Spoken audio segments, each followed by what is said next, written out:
Tech Reimagined, redefining the relationship between people and technology. Brought to you by Endava. This is Tech Reimagined. Hello and welcome back to Tech Reimagined. I'm Bradley Howard and I'm glad to welcome you to the latest episode of our show. We're now full steam into season 3, in which we explore how technology is influencing the fabric of our society, how we live, the way we work and how we do business. Follow us on your favourite podcast platform to learn more from our visionary guests. And speaking of visionary guests, it's such a great opportunity to be able to introduce you today to Kelly Baynes, founder of the Lemon Quarters and Nurture Network community, a dedicated and hardworking entrepreneur with a knack for refreshingly creative projects that help small leaders grow their audience of business. Hello, Kelly, and welcome to the show. How are you today? Hi, Bradley. Thanks. I'm delighted to be here. Very, very pleased to be jumping into, I think, what's going to be a really interesting conversation. Certainly hope so. So can you introduce us to your audience and also tell us a bit more about your projects, Lemon Quarters and Nurture Network? Sure, of course. Yeah. So a little bit of a background, I guess, as my kind of pre-entrepreneur days was sort of really at that crossroads, I think, between, where sales and marketing meet, I think kind of better known as media sales. So I started, I guess, real life, as it were, as a sales exec for Guardian Jobs back when the online recruitment industry was really just taking off. And it was a great introduction to the world of media sales and I guess the world of serious and maybe sometimes not so serious work. And then from there, I sort of moved into display advertising, so what was traditionally magazine sales, and sort of eventually wound up looking after the commercial portfolio of a membership body for accountants. So, and all that kind of that entails, so events, sponsorship, content, advertising. And, that really opened me up to the importance of content and sort of why storytelling matters to an audience when it comes to sales and also when it comes to marketing. And from there, that's where I met my business partner and co-founder, Mary Claire. And at the time, our clients were sort of mainly tech vendors, the sort of SaaS type accounting software, and they really focused their messaging on why their product was the best, why it was the best ever, and product demos were king. And it was really clear from the audience side that it was just boring. So through Lemon Quarters, which is a content marketing agency, we work really hard with our clients to help kind of refocus their thinking on being more about the audience. Who are they as people? What's troubling them, in their jobs, in their actual lives as well, and why you as a client or why you should be worthy of their time. So Lemon Quarters, we're coming up to our 5th birthday. We'll be 5 in May. So back in, our sort of inception, sort of 2017, 2018, content marketing and that kind of building an affinity or a relationship or a bond with your audience, it was still maybe a little bit more left field, particularly in B2B marketing. But we saw there was definitely a place for that evolution to be more people-led, and B2B is, it's becoming a little bit less stuffy, a little bit more, a little bit more like B2C, I guess, business to consumer.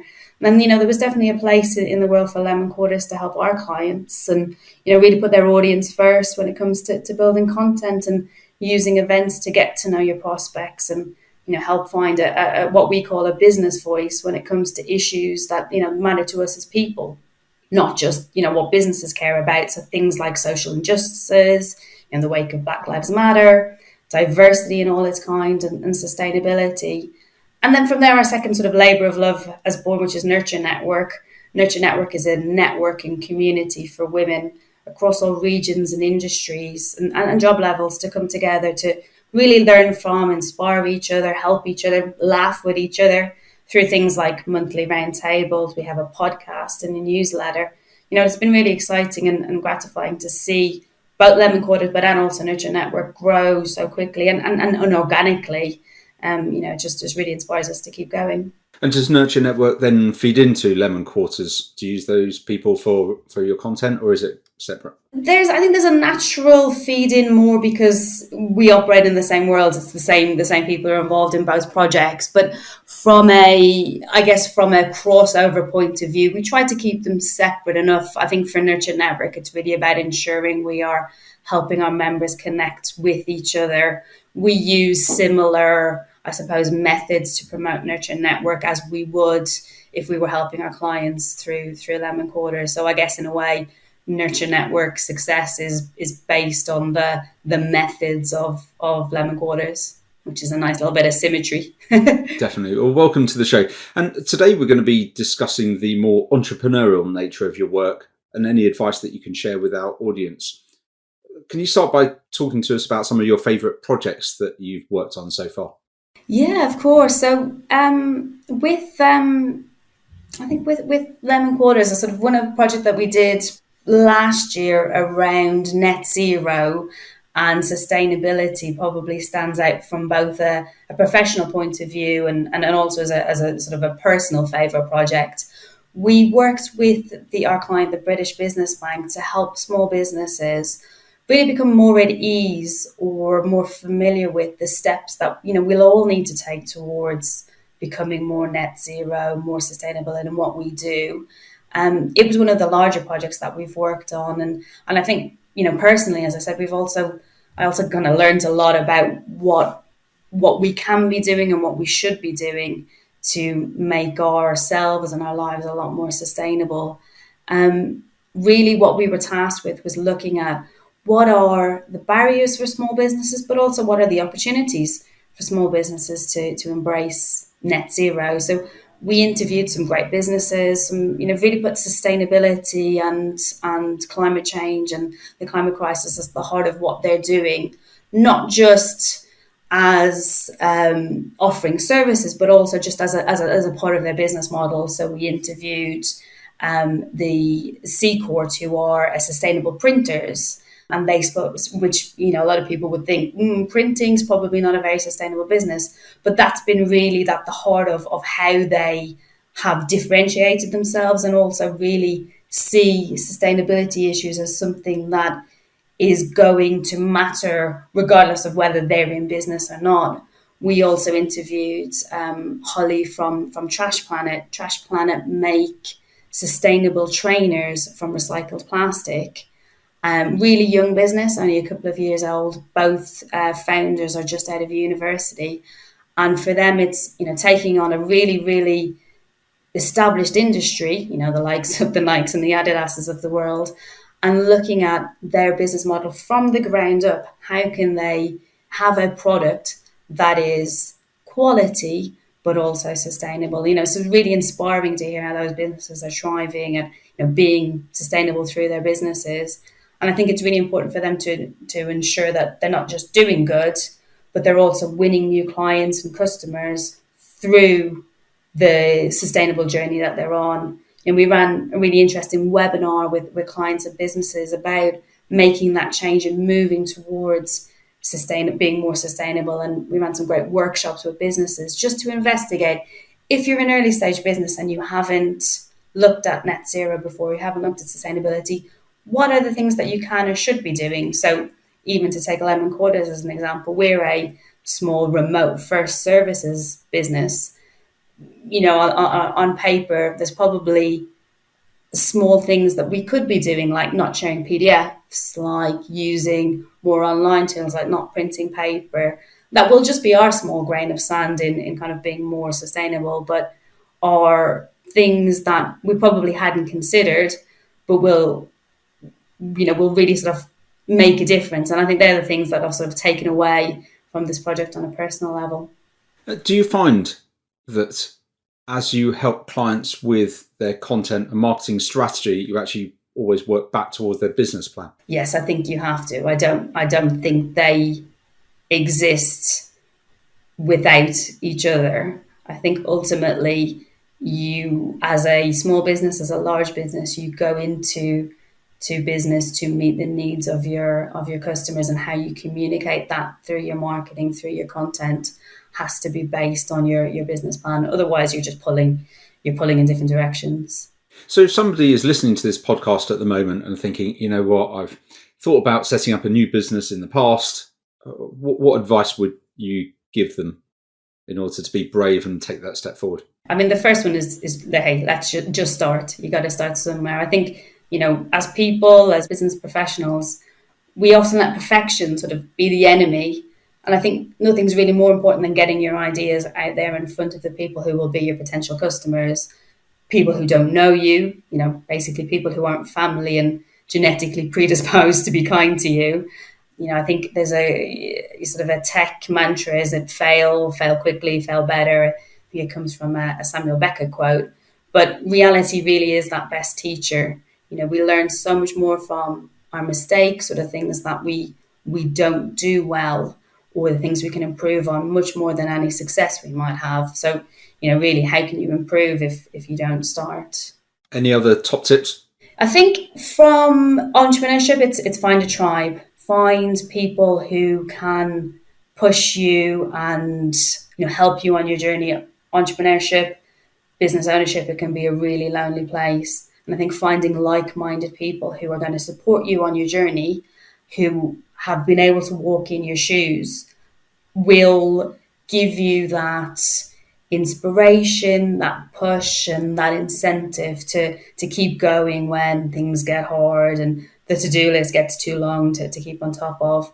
And I think also, aligned to that is really that try to keep the curiosity going, ask questions, ask for feedback, want to know how and why things are working the way that they work. Because when we stop being curious, when we stop wanting to know why, we get a little bit stuck in the status quo. And I think lastly, if I may, one more sort of tip is, just be kind to yourself.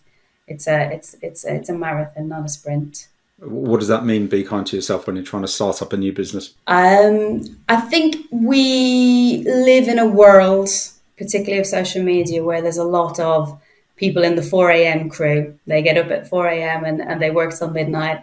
And I don't know if that actually exists in the real world. So I think it's about being able to say to yourself, yes, it's time to turn the laptop off. Yes, I deserve that break. Yes, go out to the park.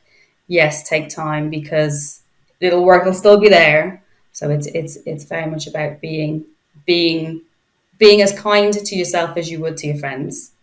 Do you have any other favourite success stories of other small businesses that have taken off that you aspire to or often quote? Well, I've been really lucky with Nurture Network, that we meet, in particular Nurture Network, we meet some fantastic businesses who are doing some really, really cutting edge and innovative things. I think of some of the businesses who've joined us in our roundtables, and we had Cogni Health, who are a medtech startup in Scotland, and they provide digital solutions to help improve the experience of carers who are living with people who are going through dementia and Alzheimer's. They offer things like tailored support or advice on care decisions and resources. And the founder, it's a very small business, there's only a few people in it, Pooja, she's been really about putting patients and also their carers kind of at the heart of what is a tech solution. But it's also quite a lonely and sort of underserved community. Being a carer is, it's a very difficult and lonely place. So having that community through Cogni Health is, it's a really rewarding business to be involved in. Another sort of client of ours, actually, who I've loved working with, is Culture Consultancy.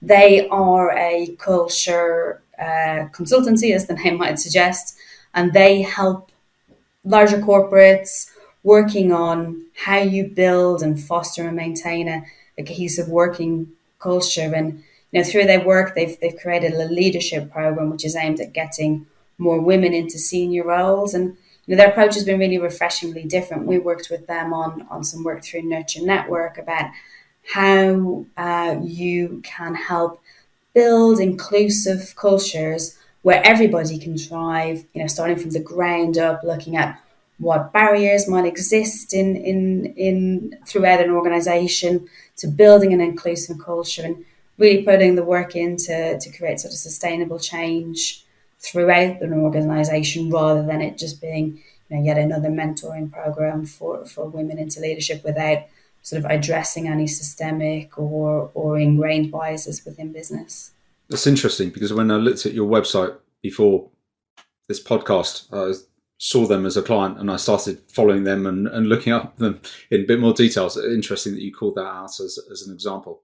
So there's clearly some financial uncertainty ahead at the moment, certainly in 2023. How do you think that's going to affect small businesses? I think we're living at the maximum of the only certainty is change. So far the 2020s haven't really been kind to us, has it? From change to change. But I think, the resilience and the agility of particularly small business is always a wonder to behold. I think, inevitably we're going to see that there are going to be businesses who haven't been able to make the sums add up. And, behind every business, it's a enormous personal cost and personal loss when businesses don't make through. And there's some great help out there. The Federation of Small Businesses have been working with businesses around, things like the cost of energy. They've done some surveys with their members, and I think they've identified something like 96% of small businesses are really concerned about rising energy prices. There are some very serious challenges that we are facing. I think we've also seen that there's some great adaptation and flexibility, particularly in small businesses to adapt to, what increasingly is the new normals rather than just the new normal. British Business Bank and others have done some great content around building business resilience when it comes to things like streamlining costs or looking at innovation or growth as ways to, if you like, weather the storm. I think it also kind of links back to that earlier statement about being kind to ourselves. We are all going through and living through a time of change. It is important that we look after our own physical and mental health through it. And I think we look at there's been some great examples of pivots throughout the business world. Netflix was a DVD to order business, really pivoted to move to the giant of streaming it is today. And then there's those on, the reverse side, if you like, the likes of Blockbuster, who even as a huge business just didn't quite get there. So I think there is a lot of change, and it's how we adapt to rolling with the punches that will get us through there. Do you have any practical top tips for other small businesses that are looking ahead at the moment and thinking, not quite sure? Yeah, I mean, for me, it's sort of keep calm. We're in for a bumpy ride, and I think the business world and I think the world at large, we've been given a bit of a ringside seat, haven't we, at how making decisions in haste has gone over at Twitter. So it's really about focusing on making sound business decisions, looking at the data, holding discussions with all stakeholders, and I include customers and employees here. I think a nice little anecdote is the McDonald's Happy Meal that came from an employee. Now 3 million of those are sold every day. So, really reflecting and making decisions with the interest of the long-term success is keeping calm and possibly not running a Twitter poll. And I think aligned to that, it's really about staying true to the values and original aims and business plan that brought you success in the first place.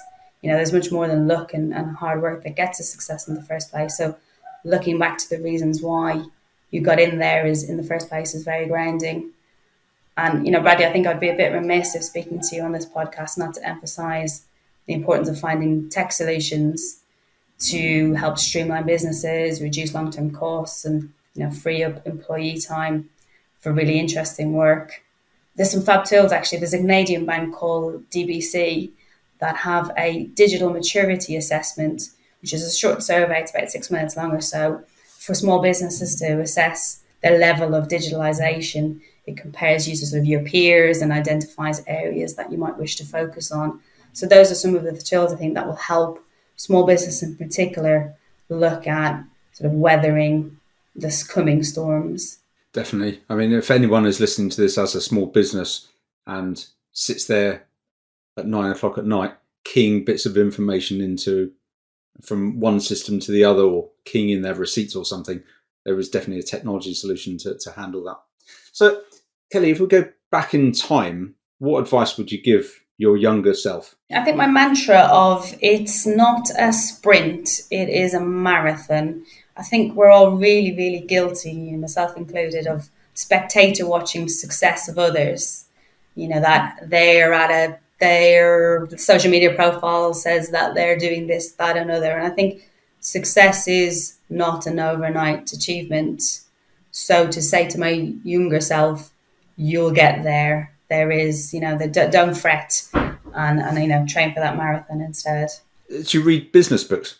I try to. So we run as part of Nurture Network. We run a monthly podcast, and as a little icebreaker, I always ask to the attendees to sort of share a book or a podcast or something that we wrote that they've loved and they want to share with everyone. And so as a result, I have a list of books that I'd love to read and have been recommended, and then I struggle to find out which one to prioritize. So there's a very, very tall stack of books on my nightstand, of which I've maybe read 2 pages and then don't quite to get picked up again. Actually, some books that I love around business books are actually those that maybe aren't obviously business books. So I recently read a book called Agent Sonia. It's by Ben McIntyre, and it's the biography of German Jewish spy who spied for the Soviets in the 30s and 40s. And she went to China, she spied in Switzerland, and she spied in the UK. And she was a mother of 3, and she lived this really fascinating life of not so much as separate lives, but very much meshed up when her spying and her sort of life as a mother was, really, really combined. And it was a really fascinating study in sort of what drives somebody to give their everything for a cause. And in particular, she was really constantly underestimated by society because they saw her as a mother, as a woman in a time of, great upheaval during the war, during Nazism and after. And that really contributed so much to her success as a spy, as being underestimated. And those are the types of things that it's not quite a business book, but it has key lessons for us, I think, to sort of use our perceived weaknesses as our strengths. Wow, I wasn't expecting that answer whatsoever. So final question is that we usually release each of our episodes on a Thursday. So what does the average Thursday look like for you? And I should probably make it very clear to the audience that we're actually recording this on a Friday morning. So what did yesterday look like, for example, to you? I don't know. Typical days in the world of entrepreneurship don't really exist. I think every Thursday is different. But I live in Madrid, but I work UK hours, so most of our clients are based in the UK. So my day starts with the school run, and then a bit of podcast time for the walk home. And then typical Thursdays in the mornings, it's a lot of client delivery work and following up with prospects, conversations. My current focus outside of the day job, if you like, is around looking at building up our tech platform for Nurture Network. So at the moment, I'm doing a lot of research into what are the options around building a community on a tech platform, how we future-proof the community and really ensure that there's a bit of a human touch there. And for me, it sort of really has me a little bit out of my comfort zone. Which I love and hate at the same time. It's great because the neurons are going, you're learning something new, but it's a slow learning curve, and I want to get there fast. So that's the sort of hate element, and I think there's a lot of options out there. So sometimes the overwhelm of options can be quite paralyzing too. So yeah, typical Thursdays don't really exist in the world of an entrepreneur. What time did you finish work yesterday? Not too bad, actually. It was about 7. Right. Okay. How did you end up in Madrid? My husband's from here. So we lived in London, and then we came here actually just a week before the pandemic started, which was interesting timing, to say the least. But I went to university here, so we met in a nightclub, actually. But yeah, after London's great, but once you start having kids, it can be a bit of a juggle. So Madrid is just a better place. Well, that was so insightful. Thank you so much, Kelly, for sharing what it's like through the lens of an entrepreneur. If anyone wants to get in contact with you, what's the best way for them to do so? LinkedIn at Kelly Baynes or lemonquarters.com. Okay, well, thanks very much. And we'll try and put that in the show notes as well. Thanks, Kelly, again. I'm Bradley Howard. Until next week, please don't forget to share and subscribe.